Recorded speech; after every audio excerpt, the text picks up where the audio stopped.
I've been covering a lot of cozy games in the past few months, and while I enjoy the cute, wholesome, relaxing atmosphere that most of these games provide, I can't help but feel like sometimes I just need to be psychologically disturbed. In Welcome to Elderfield, you go through the regular day-to-day of a traditional cozy farming game. You tend to your crops, you feed your animals, and you build relationships, all under the eye of ancient beings and eldritch gods. This is a very dark twist to the cozy farming genre, and I put in over 15 hours into the demo of this game to find out if this is worth keeping an eye on. We'll meet morally questionable entities, explore the dark sides of town, fight terrifying creatures, all while trying to avoid being eaten by nightmare-inducing abominations. If you like what you heard, let's delve in. This is Welcome to Elderfield. Before we get into the nitty-gritty of the mechanics of this game, first I'd like to give you an introduction as to what the town of Elderfield actually is. This is a place where the uncommon is common, where daily life runs parallel to strange happenings and the people have become numb to the touch of the old gods, including you. That's right, the character you play as has lived their whole life as a resident of Elderfield. However, in the beginning of the game, things starts to change, and the weird gets terrifying. Strange winds blow in at night, and the balance of the natural and supernatural has started to shift. And it is here that the game puts the choice in your hands. Will you choose to live on as normal, blissfully numb and content to live out your days under the gaze of uncaring gods? Or will you follow the whispers into the shadows to uncover the truth about what this town is truly hiding? That's what this game is all about.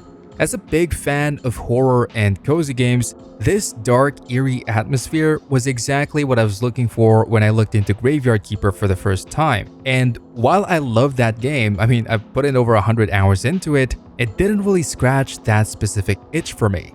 But with Welcome to Elderfield, right from the get-go, I already knew that the dev understood what it means to make players feel uncomfortable in an unsettling kind of way, and immediately, I was hooked.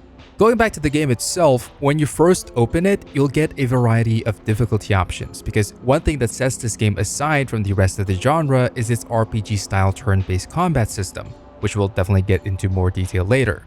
But on top of that, you can create your own character as well. Now, as this is an alpha demo, the choices are pretty limited. You can change your hair color, you have a couple of clothing options, and a choice between two portraits.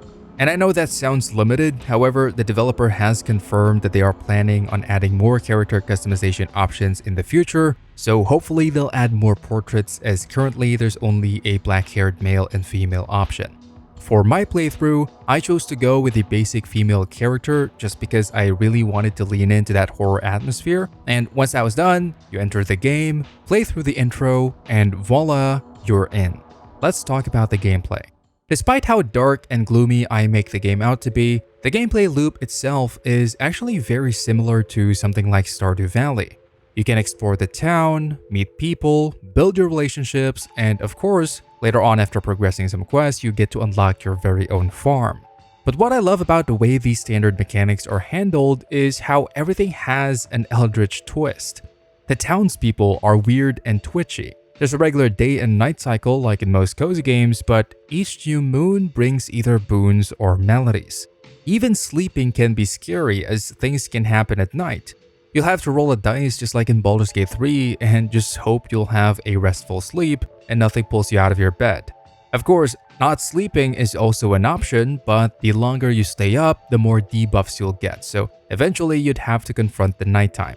There's also a lot of mysteries in the game. For example, every morning you can watch the news, and each day the news will talk about strange happenings around town for that specific day, which you can then choose to ignore or pursue, but again, you gotta be careful because sometimes the mysteries can pursue you. And these are not limited to the TV as well. Mysteries are scattered throughout the world for you to stumble upon. You might be exploring the mall and get curious about a particularly creepy counter. You roll a dice just like during sleep, and depending on your luck, that encounter can either help you or lead you to your doom. Now, All of these were stressful in the beginning, but thankfully you can bathe, and this will not only heal you, but it also removes most of the negative effects you get from your encounters. So bathing is quite literally refreshing in Welcome to Elderfield. And then of course, there are quests, or in this case, tasks that you can do for the various townspeople. These either progresses the story, unlocks new areas, or even new mechanics.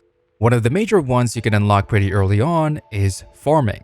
West of your home is an abandoned farm that one of the characters will let you use, and this is going to basically be your main source of income.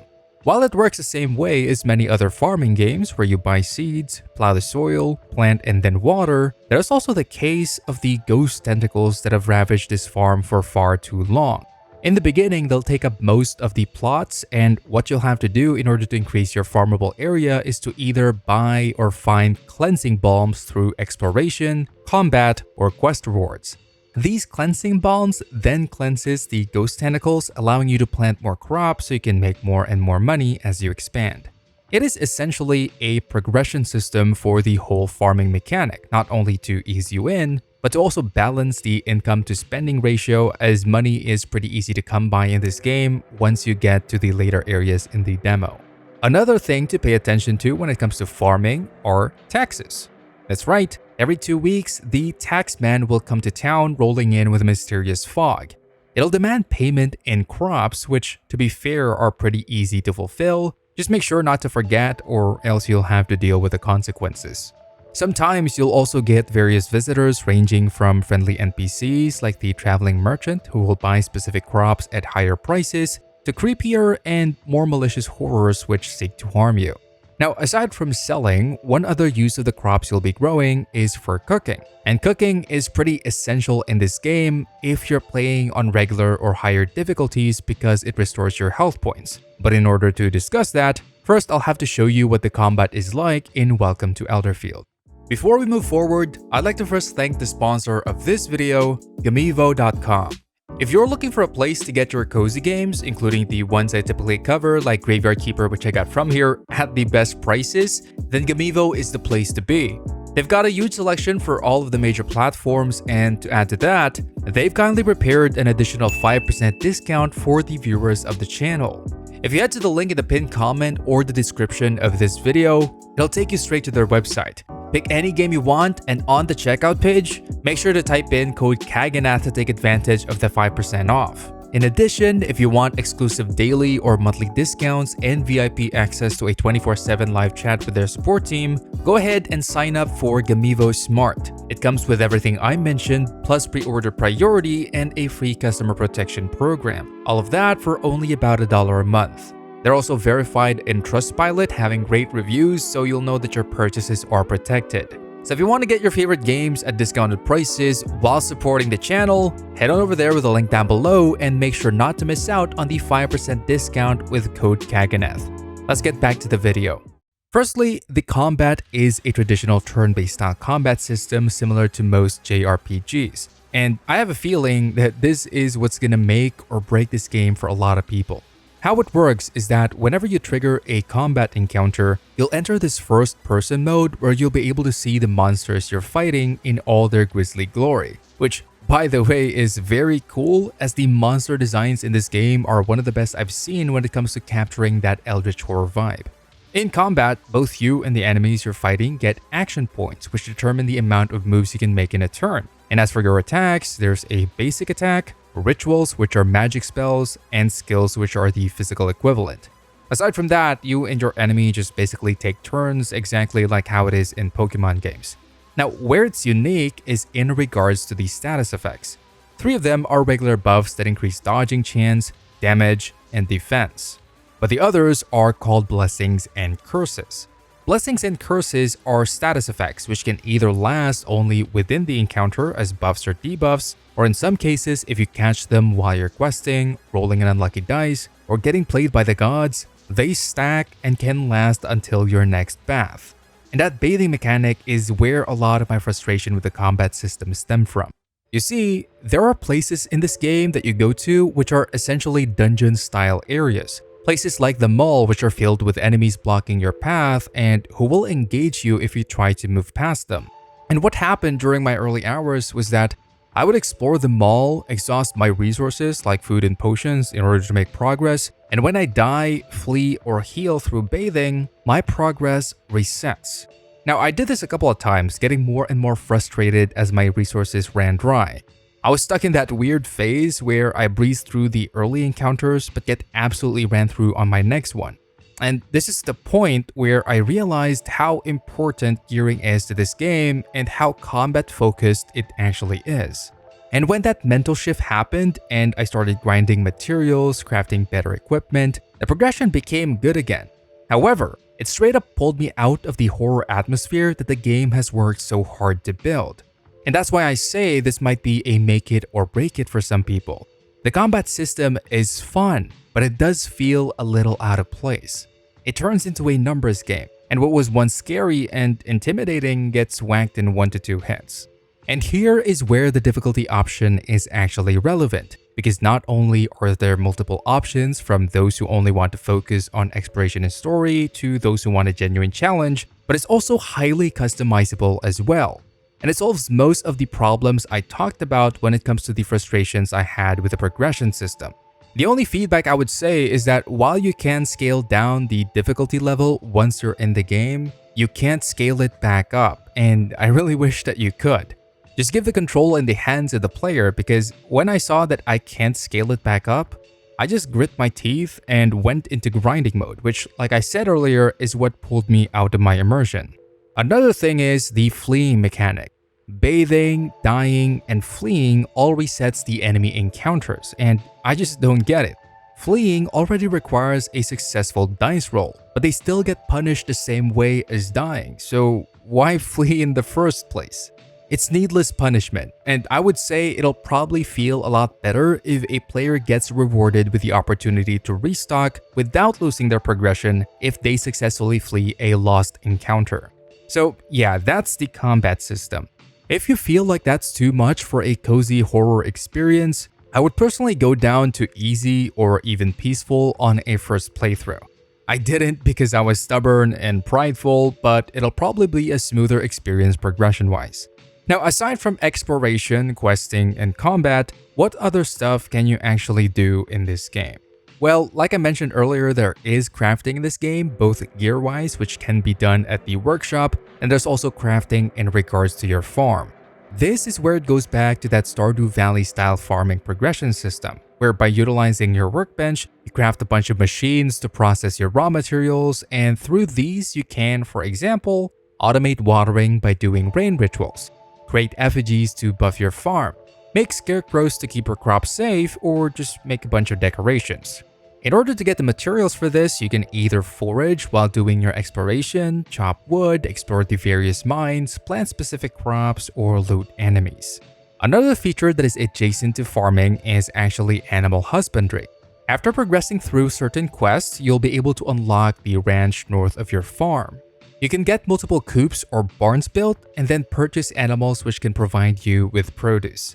These produce can either be further processed, used in cooking, or you can just straight up sell them to make money. And you'll get these pretty much every day once your animals mature, as long as you keep them fed and pet them daily. The same thing can be done with fish as well, because what is a cozy game without a fishing mechanic? And additionally, what surprised me is that apparently you can have pets in this game, which I had no idea about until I unlocked them.